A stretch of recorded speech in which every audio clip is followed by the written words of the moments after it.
everybody. Okay, so we're going to do some training today on work-life balance. And before I get lots of comments on the fact that I am very out of my normal character, I'm coming to you fresh out of the gym. So I figured today would be a good time to talk about balance and just trying to fit it all in. We've done some coaching with some side hustle mamas lately and some business owners who have really struggled finding this balance that everybody talks about like it's a unicorn that we're all chasing. And so I thought maybe we would talk about it in a broader topic and see what kind of discussion it stirs. So one of the things that I like to bring up when we start to talk about balance is what people's definition of balance actually is. And it's interesting to me that so many people think when they hear kind of the buzzword work-life balance, that they, in their minds, think that that means equal time. For me, work-life balance has never been equal. And I think that it's something that we actively chase. I don't know that there's a whole lot of people that would say that they've totally grasped onto and have a great work-life balance. But at the same time, it's something that we're all trying to consistently achieve. I just think it's something that you have to work at. It's not ever going to be equal time. I think we all, if you're employed outside the home, if you're employed full time, you know that you spend the majority of your time with your coworkers. The hope is that maybe you like them or you don't dislike them. Maybe that's the better term. So when we talk about balance, I think if you are super visual, we look at maybe a scale that would be evenly weighted. And we know that work is always going to take more of that time than our personal lives. In the US specifically, we know that the majority of people don't even use all of their vacation days, and we get less vacation days in the US than they do in the majority of other countries. And we still choose to not take them. So we spend the majority of our time at work.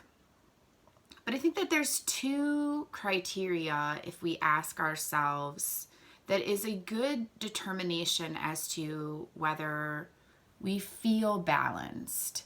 And it is truly a feeling. If you have a significant other in your life, would they agree that you get just enough time doing things that you enjoy outside of work or other items? So the first one that I think is extremely important is what you work for, do you get to spend time with? And this could be anything. I think most people work because they need to provide for their family. Maybe if you're single and you have a hobby, a boat, you have a motorcycle, you have a horse. My daughter is kind of a avid worker. She's got a pretty strong work ethic. She works to fund her horse. If you work so many hours or you come back from work at the end of the day so exhausted and so mentally and physically spent from your job that you can no longer give to the thing that you work for, so your money still goes there, but you can't actually enjoy it, where is the balance? There becomes a tipping point. So you have to ask yourself, if I work this hard, do I get enough time? Do I feel justified in the time to get to spend doing what I work for? Do I get to spend enough time with my family? Do I get to spend enough time playing on my boat? Do I get to spend enough time riding my horse? Whatever your motivator is, do you get to spend enough time with it? So that's the first question.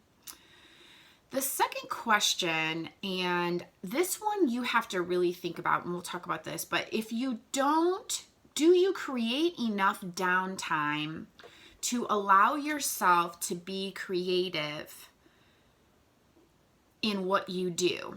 Now, before I get a bunch of people send me messages that say, well, I'm not creative, or what I do doesn't require me to be creative, I want to define creative for you. What we all do requires us to have some creative space. If you follow us on social media, you saw the triangle that we train on that explains you are a combination of your life, your experiences, and your skills. So those three things together allow you to bring out a certain, it allows you to bring out a certain perspective on what you do. And if you don't give your brain enough time to chill out and actually come up with unique thoughts, ideas, opinions, then you become a robot in what you do. And we've talked about in the past employees being an asset. So if you're an owner, you can think about this in two different ways. You need to have your own unique ideas. You are the visionary in your company. So you need to have enough downtime to be able to have new visions and new direction for your company. And in turn, your employees should be striving for enough downtime that they also have unique ideas to bring to your company. If you are not watching out for the health and well-being of your employees, of your team, of the assets that you employ, and they are not taking care of this creative space in their minds where they can bring unique ideas to the table, then we're all doing a disservice to ourselves. So let me give you two examples where I've seen this happen kind of in different ways. I worked for a gentleman not all that long ago, maybe 5 years ago now, who not long after I came to work for him, he took his family on vacation, and which is great, fantastic. He's an owner, as he should take his family as a younger family, and told his staff that he would be working the majority of time on his vacation. Now, because I'm bold the way that I am, of course I asked why that was the case. And his answers were so disturbing to me, and I'm going to share some of them with you now and why. So while you might not be at this extreme, if you are, then please, for all things that are good and holy, call for coaching. He didn't want to spend that much time with his family. If you are running a business that's big enough for employees and you don't want to spend time with your family, then let's revisit why you're working so hard. Let's revisit what your motivators are. The second problem with that is if you feel like you cannot step away from your business for any amount of days, and depending on how long you've been in business, how many employees you have, what kind of growth structure, and this isn't a set number for any two people, but if you do not feel like you can step away from your business at all, not for a hot minute, not to go to lunch, not to anything, the message you are delivering to your employees is that they are not competent, that they cannot handle it. Now, this does not mean that if there's bridges burning down, you shouldn't reach out. But for the day-to-day business of a company, for the owner to say, I'm going on vacation with my family for a few days, reach out if you have an issue, and so is going to be in charge for the few days that I'm gone. If you do not have the ability to do so, you convey the message that they are incompetent. And you also convey the message that you cannot delegate well. So I think you have to be super cautious as to what is being said that you are not saying. What are you working so hard for, and what are you running from?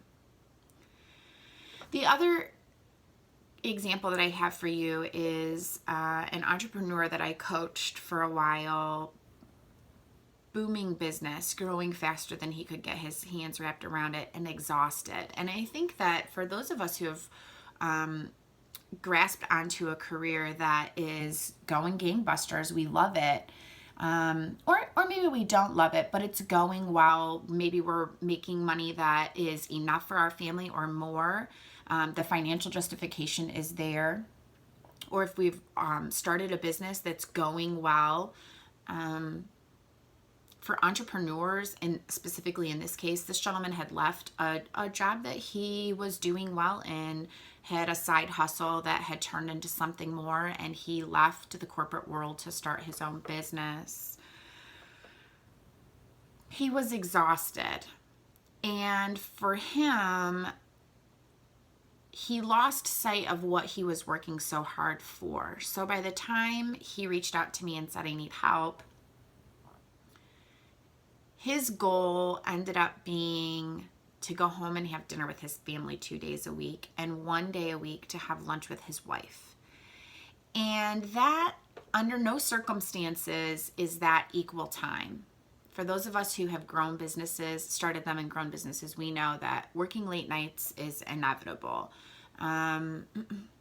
Even my sales career, when I was doing it, I would get my kids after school care. We would have dinner. I'd put them to bed. I'd go back to work at my kitchen table.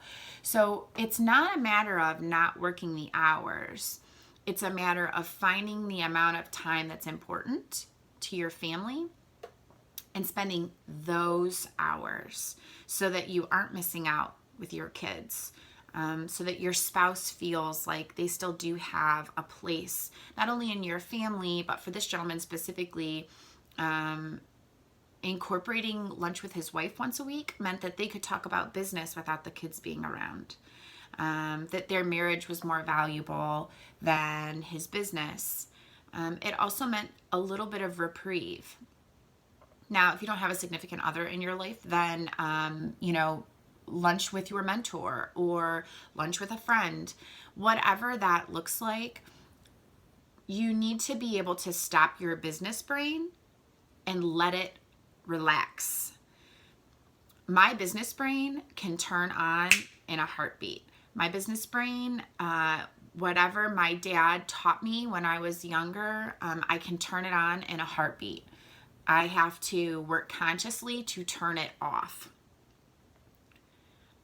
I think that if you have that type of brain, especially if you're married or in a relationship with someone who is not, my significant other does not. He does not think like that. So if my business brain kicks in, he either starts to zone out, or he just doesn't want to hear it, or he tries to be supportive and it just doesn't work that way.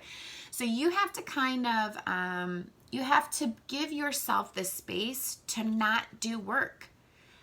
Like we talked about that creative space, you have to allow a time where business doesn't overtake you.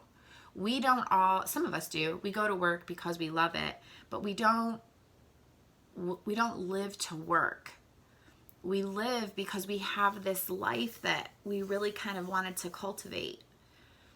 And if we don't give ourselves the creative brain, here's how I like to think about it. Before you started your business, and this is catered a little bit more to people who have actually started their business, so they have a startup. Before you started it, you had all these creative juices kind of going, and you had this great idea. Then you got into it, and the ball starts rolling, and you get bogged down, right? That snowball gets really, really big, and it starts to overtake you.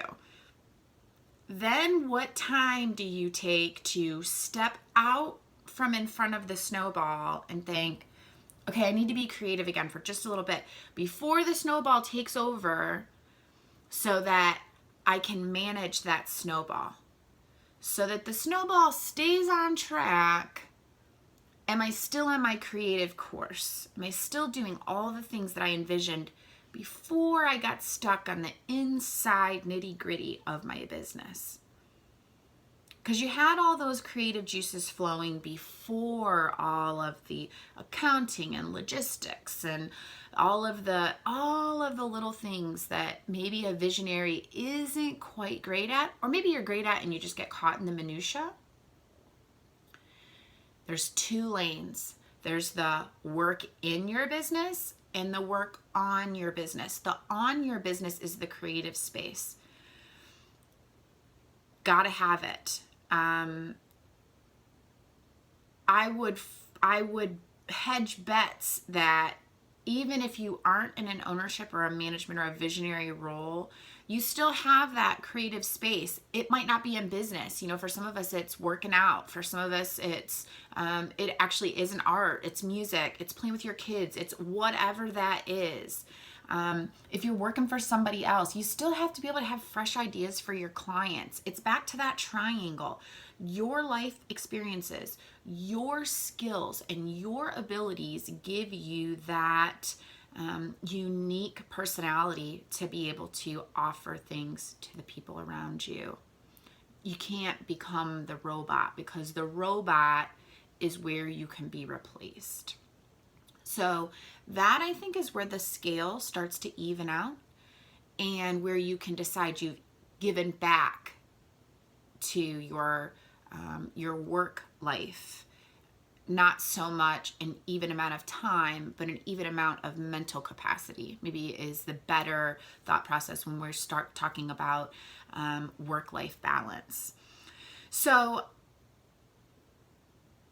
I have a couple of, I have 4 questions for you, and these are kind of good indicators for you to decide how you're doing in your balance. When I started Oxygen, balance was not something that I did real well. In fact, I had some health issues. It's part of the reason why I chose to do what I do now. And I had discovered that I would go whole days without being able to take a deep breath. And you will notice that at the end of all of our training videos and throughout some of our other programs, I ask you, have you taken a deep breath today? Or I hope you take a moment to take a deep breath today. For people who are deep in their careers, you will notice, you get to a point in your day, you cannot take a deep breath. You're so anxious, you cannot take a deep breath. Or you've gone an entire day and you haven't taken a deep breath. So one of the questions is, are you holding your breath right now? We just talked about it. Did I just cause you to go,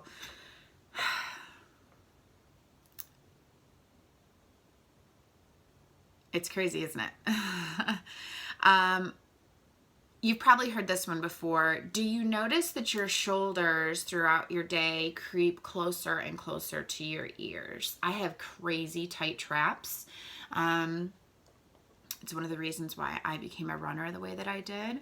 But do you notice that your shoulders are getting closer to your ears? Do you zone out in your car? Now, this is super dangerous, but I do it as well.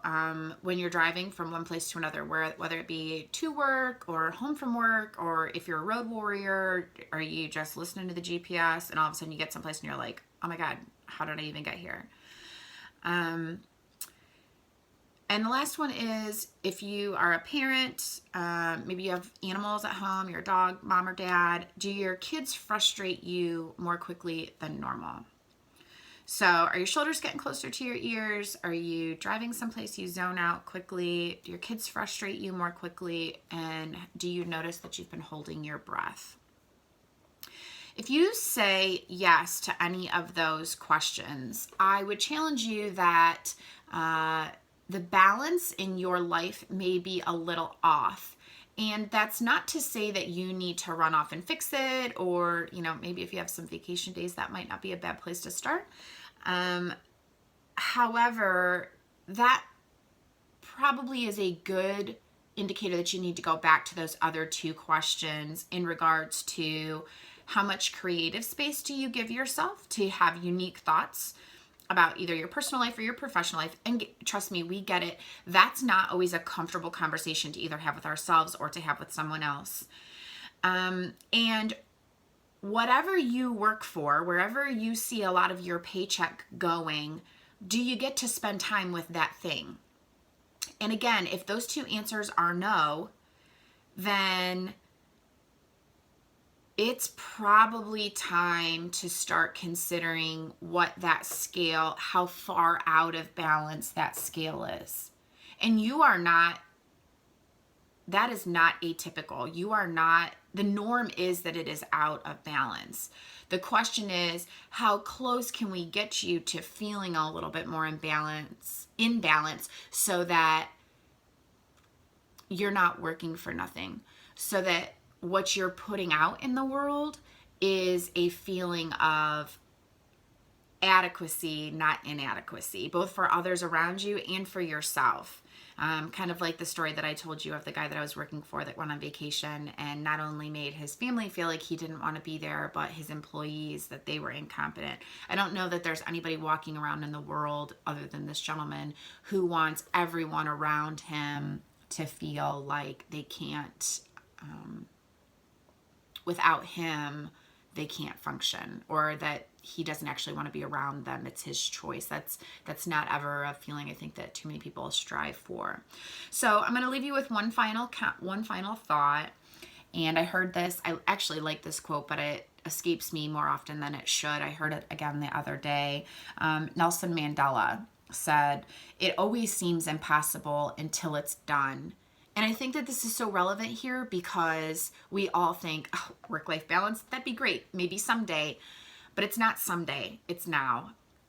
Our kids are never going to be younger than they are right now. Our relationships could be gone tomorrow. There's a lot of entrepreneurs out there that have marriages in their past, and my parents were one of them. I am one of them. And it doesn't have to be that way, but you have to be aware so that that doesn't happen. So I hope that this gives just a little bit of light and at the same time a little bit of better perspective when you hear the term work-life balance, that we're not striving for equality in time, but whatever it's going to take to make you better at your job and feeling a little bit better as to why we put in the grind every day. So I hope everybody takes just a little bit of time to take a deep breath today, and we'll talk to everybody soon. Have a great day, everybody.